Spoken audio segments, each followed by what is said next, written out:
അതായത് നിങ്ങൾക്ക് ചെറിയൊരു ബഡ്ജറ്റിൽ അത്യാവശ്യം വലിപ്പമുള്ളൊരു സെഡാൻ വണ്ടി വേണമെന്നുണ്ടെങ്കിൽ ഈ കിടക്കുന്ന വണ്ടി അതിന് പറ്റിയൊരു വണ്ടിയാണ്. ഇത് 2013 മോഡൽ എത്തിയോസിൻ്റെ സെഡാൻ മോഡൽ വണ്ടിയാണ്. G വേരിയൻറ്റിൽ വരുന്ന വണ്ടി, പെട്രോൾ മാനുവൽ. 1,00,000 കിലോമീറ്റർ ഓടിയിട്ടുണ്ട്. സെക്കൻഡ് ഓണർഷിപ്പിലാണ് നിൽക്കുന്നത്. ടൊയോട്ടയുടെ വണ്ടി ആയതുകൊണ്ട് 1,00,000 കിലോമീറ്റർ ഓടിയാലും ആ ഒരു പെർഫോമൻസിനൊന്നും യാതൊരു പ്രശ്നങ്ങളും ഇല്ല. എപ്പോഴും നല്ല സ്മൂത്തായിട്ട് തന്നെയാണ് ഓടിക്കാൻ ഒക്കെ, നല്ല ക്വാളിറ്റിയാണ് വണ്ടി കിടക്കുന്നത്. ടയർ കണ്ടീഷൻ പറയുകയാണെങ്കിൽ ഏകദേശം ഒരു 60-70% ഓടാനുള്ള 4 ടയർ കിടപ്പുണ്ട് വണ്ടിക്ക്. മേജറായിട്ട് ആക്സിഡൻറ്റോ പ്രശ്നങ്ങളോ ഒന്നും തന്നെ ഉള്ള വണ്ടിയല്ല. ഇത് അതർ രജിസ്ട്രേഷൻ വണ്ടിയൊന്നുമല്ല, കേരള വണ്ടിയാണ്.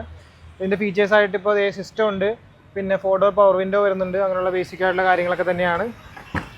റിയർ ഭാഗം നോക്കുമ്പോഴും നീറ്റായിട്ട് തന്നെ കിടക്കുന്നത്, പ്രശ്നങ്ങളൊന്നുമില്ല. അപ്പോൾ വണ്ടിക്ക് നമ്മൾ പറയുന്ന വില 2,90,000 ആണ്, 2,90,000 കേട്ടോ. അപ്പോൾ ഇതിന് ഫിനാൻസൊക്കെ ചെയ്യാൻ പറ്റും. 13 മോഡലായതുകൊണ്ട് നിങ്ങളുടെ ട്രാക്കൊക്കെ ഓക്കെ ആയിരിക്കണമെന്നുള്ളൂ. അപ്പോൾ വണ്ടി ഇപ്പോൾ ഉള്ളത് എറണാകുളം ജില്ലയിൽ കളമശ്ശേരിയിലാണ്. വണ്ടി വേണ്ടവരെ എത്രയും പെട്ടെന്ന് കോൺടാക്ട് ചെയ്യാം.